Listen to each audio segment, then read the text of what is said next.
हा हा हु नाम के दो देवता थे, उनमें अपने तप का अभिमान हो गया। हा हा कहता है कि मेरा तप ज्यादा है, हु कहता मेरा ज्यादा है।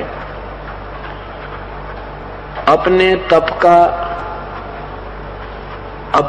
अपने समर्थता का प्रमाण लेने के लिए कि किसका तप ज्यादा है, इस उद्देश्य से भगवान विष्णु के पास गए, ब्रह्मा जी के पास गए। ब्रह्मा जी से कहा कि आप हमारा फैसला कीजिए, मेरा तप ज्यादा है या इसका ज्यादा है। ब्रह्मा जी ने सोचा कि एक को तो कहना ही पड़ेगा, इसका ठीक को नहीं। अर्जुन से कानू कह दिया कि भाई इसका तप ठीक है पूरा, इसका कम है, इसका ज्यादा है, तो ये तो सर्प जैसे होते हैं सिद्ध पुरुष, ये तपस्वी, इनमें तपस्या से सिद्धियां आ जाती हैं। एक तो नाराज होएगा और नाराज होते मुझे श्राप देगा, मुझे और मारेंगे गिले। तो कहने लगे देखो महात्मा जी, ना तो मैंने कभी तप किया और ना तप के विषय में मुझे ज्ञान है, आप किसी और से फैसला करवा लो, अब विष्णु जी के पास जाओ।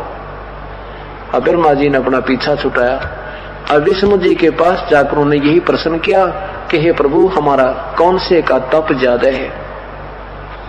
अब विष्णु जी के मन में यही आई कि ये दोनों के दोनों तपस्वी आदमी हैं, इनमें सिद्धियां होती हैं, और मैं कहूंगा कि इसका ज्यादा है, इसका कम है, तो एक नाराज होएगा और ये मुझे श्राप देंगे। कहने लगे देखो महात्मा जी, मुझे इतना समय नहीं, वही बता सके जिसका जो इसका जानकार हो, आप शिव जी से बात कर लो। अब शिव जी के पास आए, काफी देर में शिव जी की समाधि खुली। फिर शिव जी से प्रार्थना की कि भगवान हमें बताओ हमारे कौन से का तप ज्यादा है। शिव जी ने सोचा भाई ये एक को तो कहना ही पड़ेगा, तो दूसरा नाराज होएगा। भगवान शिव ने भी तरीका यही सोचा कि इस बला ने टाल दूं। भगवान शिव जी ने कहा कि आप मतंग ऋषि के पास जाओ, वो बड़े तपस्वी हैं और तप के विषय में वही जानते हैं ज्यादा। वो मतंग ऋषि के पास आ गए। मतंग ऋषि बड़ा डिल डोल था, तगड़ा, पूरा बहुत मजबूत, मोटे, बहुत तगड़ी से थी। और दोनों आ रहे थे, उन्होंने देखा कि वो साथ सामने मतंग ऋषि की कुटिया है। मतंग ऋषि बाहर एक वृक्ष के नीचे बैठे हुए, पूरी पाड़ की पाड़, लंबे चौड़े तगड़े।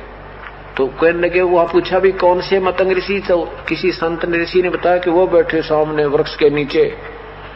तो उन दोनों ने मन मन में क्या कर लिया, एक ने सोचा काछा हाथी सा पड़ा है वायु, तो दूसरा ने सोचा तो मगरमच्छ जैसा हवाई को सूता, मन मन में सोचा अपने में। और मतंग ऋषि के अंदर काल ने उसकी बुद्धि ऑन कर दी कि इन्होंने ऐसे सोचा है। अब मतंग ऋषि की बात सिद्धि ऑन होगी, उसने दोनों के मन की बात समझ ली। उन्होंने आकर पूछा कि ऋषि जी, हमारे में कौन से की सिद्धि ज्यादा, कौन से की तप ज्यादा है, हमारा फैसला कीजिए। मतंग ऋषि ने कहा कि तुम फैसला आप ही करो। क्या कह रहे थे तुम कि मुझे देखकर तू कह रहा था ये हाथी सा पड़ा है, तू कह रहा था मगरमच्छ पड़ा है, जाओ एक मगरमच्छ बनो, एक बनो हाथी, अपना फैसला आप करो। तो दोनों वहां मर गए, शरीर छूट गया वो 5 तत्व वाला। फिर वो एक हाथी का जन्म हो गया, एक का मगरमच्छ। जब वो तगड़े जवान हुए तो हाथी पानी पीने गया था, मगरमच्छ ने पैर पकड़ दिया, खेचम खेचा, पूरी क्रोचे तगड़े तगड़े हो रहे थे, बड़े मोटे मोटे। तो बहुत रिहर्सल होती रही, 10,000 वर्ष तक लड़ते रहे। अंत में मगरमच्छ ने हाथी को खींच लिया, और हाथी जब मरते, जब बिल्कुल सूंड थोड़ा सा शेष रह गया, पानी घुसनता है, इतना दरिया में गहरा ले गया मगरमच्छ।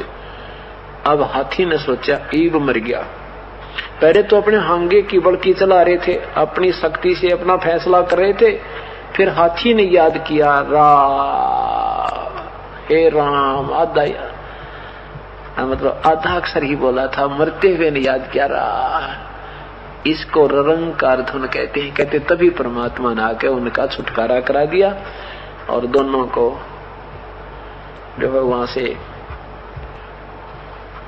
उसको हाथी मगरमच्छ के माथे में वो मारा सुदर्शन चक्र, मगरमच्छ ने वो पैर छोड़ दिया हाथी का, हाथी बाहर निकला। तो भगवान ने कहा कि चल भाई हाथी यानी हाथी वाली आत्मा जो हा हा हु वाले थे, हा हा हाथी बनया था, हु मगरमच्छ, के चल भी हा हा तू स्वर्ग में। मगरमच्छ कहने लगे भगवान हु वाली आत्मा के मालिक ये तो हमारी दोनों की बराबर की लड़ाई थी, ये तो 751 का मुकदमा था, ये किस लिए स्वर्ग जा रहा है और मुझे क्यों नहीं ले जाया जा रहा। विष्णु जी ने कहा कि भाई इसने मुझे याद किया है, कति हृदय है, कति रोते हुए याद किया मेरे को, इसलिए मैं इसको लेने आया हूं। तो मगरमच्छ ने कहा कि हे भगवान जैसे ये आपको याद कर रहा था ना मरता हुआ, तो मैं भी ऐसी करुणा से आपको याद कर रहा था, बेशक मैं मानवश नहीं छोड़ रहा था इसे, पर आपकी याद मुझे भी ऐसे आ रही थी। जब ये आपको याद कर रहा था दया मेरे में आ रही थी, पर मैं अपने स्वभाववश इसको छोड़ नहीं रहा था, आप तो अंतर्यामी है। तो दोनों का ही वो छुटवा कर शरीर और विमान में बैठा कर और फिर वहां स्वर्ग तक ले गए। इनका तो बस स्वर्ग में जाना रहना यह बड़ी बात मान रखी न, इति से में गज और गरा की मुक्ति मान रखी है, ये कोई मुक्ता मक्ता नहीं। बाकी ये उदाहरणार्थ समझाया जाता है